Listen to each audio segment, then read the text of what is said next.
4 PM news network में दोस्तों आपका स्वागत है। मैं हूं आपके साथ राशिद ज़हीर। मैंने पिछले एपिसोड में इस बार इस खबर का थोड़ा सा जिक्र तो किया था, लेकिन ज़रूरत इस बात की है कि इस बात पर बड़ा माकूल तरीके से रोशनी डाली जाए कि आखिरकार दलाई लामा को लेकर क्या चीन और भारत के बीच में, हमारे बीच में कुछ डिस्टेंसेस बढ़ सकते हैं। आपको दरअसल थोड़ा सा रिमाइंड कराने की ज़रूरत है कि CIA, अमेरिका की वो इंटेलिजेंस जिसके मद्देनज़र दलाई लामा का, मैं कह सकता हूँ, ट्रांसफ़र किया गया तिब्बत से भारत में 1959 और 60 का टाइम, यहाँ पर वो आए और तब से वो यहाँ मौजूद है। उनकी परंपरा के अनुसार वो 14वें दलाई लामा हैं। 15वें दलाई लामा बनेंगे जब वो 90 वर्ष के हो जाएंगे। 6 तारीख बताई जा रही है कि वो 90 वर्ष के हो जाएंगे। उनकी तरफ से बयान आया है कि अब उनका अगला जो नुमाइंदा होगा वो यहीं भारत से ही उसको जो भी आगे बढ़ाने की प्रक्रिया होती वो की जाएगी। इस बात के मद्देनज़र चीन के क्या क्या मुदाखलत या उसका नाराज़गी हो सकती है। हालांकि हम उसकी नाराज़गी से कोई डर नहीं रहे, लेकिन बात यह है दोस्तों कि ये 1959 या 1960 नहीं है।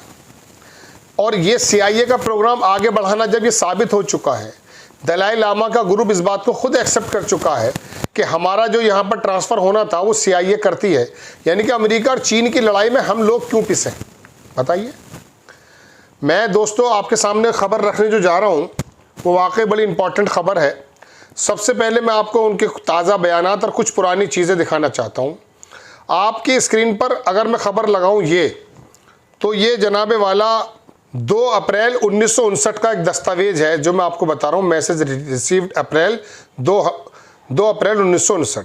Dalai Lama and his official arrived safely at the India border March 31। They will arrive at Tawang on April 3। ये मैंने उस वक्त का आपको बड़ा पुराना वो है दस्तावेज, वो निकाल कर दिखा रहा हूँ। 1959 का मैसेज, ये पूरी की पूरी, इसके अंदर कोई डिलीट भी हुआ है। खैर, अब आप ताज़ा खबर देखें आप अभी की। ये न्यूयॉर्क टाइम्स ने छापा कि दलाई लामा ने कहा कि ही विल रेनकारनेट, यानी कि आगे बढ़ाने वाला जो उनका वो है मामला, बट चाइना हैज़ नो से इन सक्सेसर। चाइना इस बात को मानता नहीं है। चाइना के नज़दीक दलाई लामा की मुहिम उनके यहाँ चाइना को खंडित करने की है, समझ रहे हैं आप।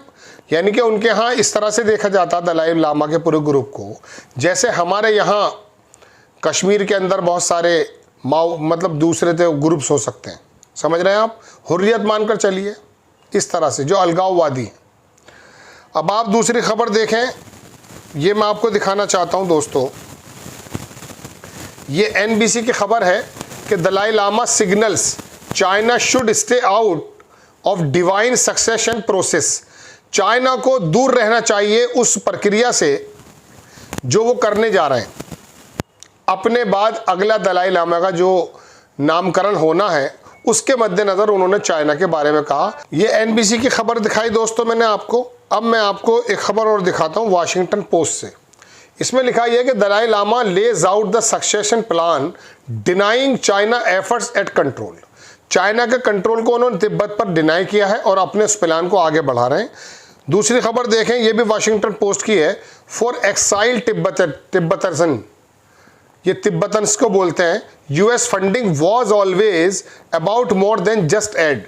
अमेरिका की फंडिंग है। ये खबर मैं आपको दे रहा हूँ 2025 की 28 मार्च की। इसके अंदर अमेरिका ने खुद कहा कि फंडिंग ज़्यादा करते हैं ऐड के बामुकाबले। अब देखें खबर और 1998 की, जब दलाई लामा के ग्रुप ने खुद कहा, world news brief, Dalai Lama group says it got money from CIA। यानी कि CIA का प्लान है अमेरिका के मद्देनज़र। अब ये देखें CIA का एक स्टेटमेंट है, उसको भी मैं दिखा रहा हूँ, Tibet and China background paper. इसके अंदर पूरा लिखा हुआ है दोस्तों कि किस तरह से CIA उसको वो करता है। CIA gave aid to Tibetan exiles in 60 file shows. ये मैं आपको खबर 1998 की पुरानी दिखा रहा हूँ, जिसके अंदर दोस्तों ये साबित हो जाता है कि CIA ने ये फंड किया। एक खबर और रह गई थी, वो भी आपको दिखा के फिर मैं अपनी बात को आगे बढ़ाऊंगा दोस्तों। इसके अंदर बात क्या है कि ये दलाई लामा का यहाँ आना अमेरिका चाइना के बीच में CIA की फंडिंग होना देखें। Dalai Lama defies China to say successor will be chosen by the Tibetan tradition. तिब्बत के ट्रेडिशन के मद्देनजर उसको जो है आगे बढ़ाया जाएगा, इसके अंदर चाइना नाराज हो या ना हो। ये खैर मैं आपको बताने ये हाजिर हुआ, हम कौन हैं, हम क्या कर रहे हैं। हमारा इतना बड़ा अगर मन है तो ये जो बांग्लादेश की हमने लगा रखी है मुहिम के इनको बाहर करना है, वासुदेव कुटुंबकम के नारे पे हम रहते हैं, तो आप ये बताइए कि CIA तो फंड कर रहा है अमेरिका दलाई लामा के ग्रुप को अकॉर्डिंग टू दीज पेपर्स, और चाइना इस पे नाराज़ है।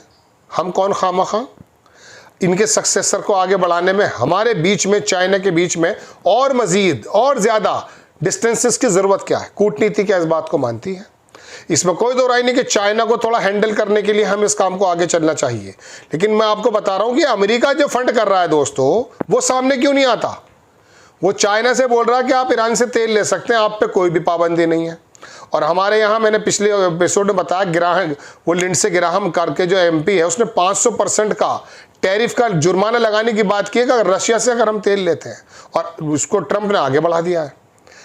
दोस्तों बात यह है कि अपने अपने देश के बारे में सोचना, इसी को कूटनीति कहते हैं। पहले अपना पक्ष होना चाहिए, अपना फ़ायदा होना चाहिए। दलाई लामा के बारे में ना मैं कोई अच्छी राय रखता हूँ ना कोई मैं बुरी राय रखता हूँ, मैं तो सिर्फ इतना बताना चाहता हूँ कि इस कॉन्फ्लिक्ट से चाइना के जो बीच में हमारे डिस्टेंसेस हैं वो और बढ़ने जा रहे हैं या बढ़ेंगे। तो कम से कम अगर हम इस काम को करते हैं तो अपने बल पर करें। CIA का क्या दखल है इसमें, जिसको दलाई लामा का ग्रुप खुद एक्सेप्ट कर रहा है। तो ये जो पड़ी लकड़ियां लेना और दूसरों की आग में अपना घर को झुलसाना, ये कूटनीति है क्या है ये तो आप जान सकते हैं। अलबत्ता अमेरिका के इतने पक्ष में अगर हम CIA के प्रोग्राम को आगे बढ़ा भी रहे हैं तो अमेरिका क्या कर रहा है हमारे साथ। ट्रेड बिल पर भी क्या अभी तक हमें आज की तारीख तक कोई ऐसी हमें सहूलतें मिली हैं जो हम मुस्तहिक हैं, जिसको डिज़र्व करते हैं। दोस्तों बात यह है, ट्रंप अपने देश के बारे में सोच रहा है, चीन अपने देश के बारे में सोच रहा है, हमें अपने देश के बारे में सोचना है।